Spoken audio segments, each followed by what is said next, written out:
Purdy's arm looked a little stronger in this game. That throw to George Kittle, he didn't even get everything in it. He took a hit, got there, down the field. What'd you see from Purdy's arm against Jacksonville? Well, I mean, the arm looked good. I mean, it looked, but then of course he also made that horrendous decision on the touchdown to Ayuk, which but that's a different issue. Yeah, but he also threw it too soft. He kind of floated it. I mean, that ball didn't have anything on it. That was the other part that I didn't like about that. It was late across the middle, but with nothing on it. So that's your holy trinity of nightmarish traits. But overall, I think what you can say now is I think we now, Grant, have a good idea of what Brock is good and bad. He can process what he sees. He's very smart.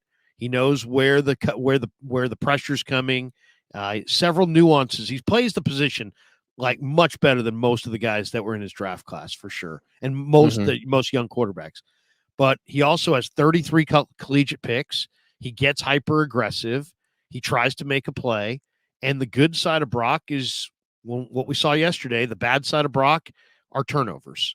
So he's going to have to make sure that he takes really good care of the football and doesn't have those late over the middle kind of lollipop throws. I mean, thinking back to the training camp, by the way, we talked about this, you and I, on the sideline of this summer as we're both sitting there sweating. How many if there were any common denominators of Brock picks this summer, it was late across the middle in a crowd with nothing on it. And also late to the sideline on those checkdowns. He threw a bunch to like safeties. But anyway, just late. I would agree. Trying to do too much. Maybe something he wouldn't do in the game. Loopy. But I felt like his arm was a little bit stronger, though. And I think maybe having a week off helped him. I think we all felt like as the year went on, his arm would get stronger. But it might be the opposite. Like as the year goes on, it might deteriorate because he didn't have a full off season. And maybe having like a break helped. Well, and do you remember when he was asked about it this week or last week, he said, how'd you spend your bye week? And he said, hey, I did lifting, but I didn't do any throwing. And he said he seemed to make his arm. Been very aggressive this year coming back, and he's doing a great job. But I could see him getting arm fatigue this year, maybe not next year. But what he's doing this year is like pretty unprecedented. And he mentioned Troy Aikman. I don't know if it was during the Cowboys game or the Vikings game. I forget that his arm still wasn't 100% yet, and it sort of coincided with some bad play. But I don't think the arm's an issue right now. I think the interesting thing with Brock, well, let's talk about it right now. Do we know the good and bad of Brock Purdy? To me, probably not. It's too early in his career, but there are some interesting trends. And I think one interesting split, at least for this season, is when he's winning, his quarterback rating is 120. When he's tied, his quarterback rating is 122. And when he's losing, his quarterback rating is 82. That's a stark split, and maybe it's a small sample size, but I think it's kind of interesting because we see with Brock on this team, in this system, when he's winning, he's really tough to stop because you're all geared up to stop the run game, and he's a hell of a play action quarterback. He can fake the handoff to McCaffrey one way and boot the other way real quick and be a total weapon. As a drop back passer down multiple scores, I mean, that's a tough spot for any quarterback, but I think that's to me what the real deal quarterbacks can do. Not that many of those out there. So that's what I see the good and bad in Purdy. When he's trailing, I don't know that he's necessarily going to put the team on his back, Larry. I think he's a play action. He's a guy that needs play action at his disposal. No doubt.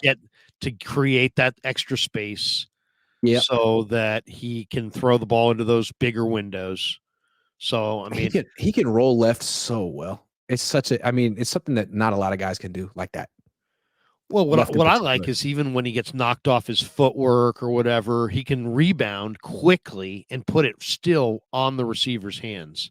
We saw that a couple times yesterday where he kind of either tripped or got knocked around or kind of didn't have a solid base, kind of regains his footing and then just puts it, boom, McCaffrey on the sideline, and it's still right on his hands. He doesn't have to break stride. So I think his accuracy is pretty good. Can I tell you his numbers with play action real quick?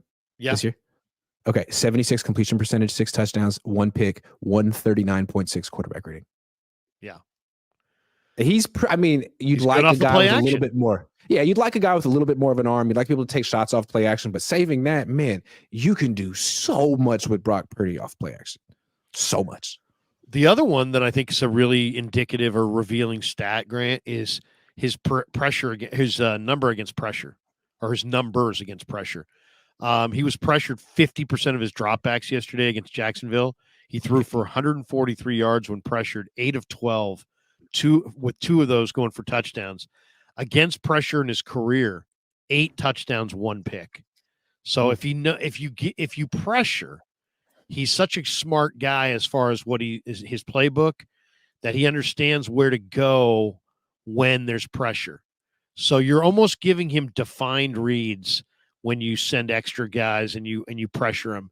He understands how to. He plays with poise against pressure, and he knows where to go with the football, which is Yeah, he so knows where much Christian more. McCaffrey is. Yeah, or Kittle, No or doubt. just wherever wherever he's Debo, supposed to go. whoever it must be. Yeah. Yeah, he's good under Yeah, pressure. he's a hell of a quarterback. I'd like to see him lead some comebacks. Because if he can do that, then I think at that point you can say, hey, man, I don't care about his physical limitations. There's nothing he can't do. That's the one thing. He did it against the Raiders last year. It was the Raiders. I mean, it was better than nothing. But I'd like to see him do it against a team that matters. And he's going to have to. He'll be in those situations sooner or later. And we'll see what he's got. He hasn't done it yet, but he's like 0 for 2. 1 for 2. Well, I mean, he did it 1 this year and against 2. Cleveland, and then Moody missed the kick. But yeah, I mean, that's going to be. I mean, ultimately, I get the feeling that they're not going to get there without him doing that. So you know what I mean? Like you might get to the playoffs, but odds are in the playoffs you're going to have at least one game in there that you're going to have to come from behind against a good team, possibly on the road. And you're going to have to, lift your team up. And I think he did it in Cleveland, and the kicker missed the kick, but he's going to have to do that. He's going to have to do that, in the playoffs against a good team, most likely. And he's just going to have to make good decisions with the ball and take care of the football. To me, that's really his thing. If he takes care of the football, they're going to win a ton of games because he knows how to play. But if he doesn't take care of the football, or if he gets impatient, or he gets over aggressive, or he's late over the middle with not a whole lot on it, and if he makes bad decisions, I mean, that's what Shanahan said on that first one. He's like, that was one of his worst decisions he's made since he's been here. And, it's just he's got to eradicate the bad decisions. He said it took him a while to get over that, too. Like, it said, Kyle said he took him a while to, get over that, not be mad about it. If you think about it, Purdy had thrown 6 turnovers in 3 games. He was kind of on thin ice. He had just given a speech to the team apologizing for turning the ball over. Then he comes out and does that. If he had thrown a pick right there, I don't know what would have happened. I'm not saying he would have gotten benched, but man, Kyle would have been so mad after all they've been through the last few weeks, but it ended up being a touchdown, and he played with so much confidence after that. I just think it's kind of interesting how that goes. Well, and then we all point to the 17 points the Niners scored in the last 3 losses, but they've also scored 30 or more 6 times, most in the NFL. I don't know if you noticed it too in the end of the game. Purdy did not look at all happy watching Sam Darnold at the end there. Did you see how many times? I mean, eventually Debo kind of walked up to him and loosened him up, like as they're taking their pads off inside of a minute. But he didn't want to come out of that game. He did not want to come out of that game. And he did not look happy standing there on the sidelines watching Sam Darnold, even in mop-up duty.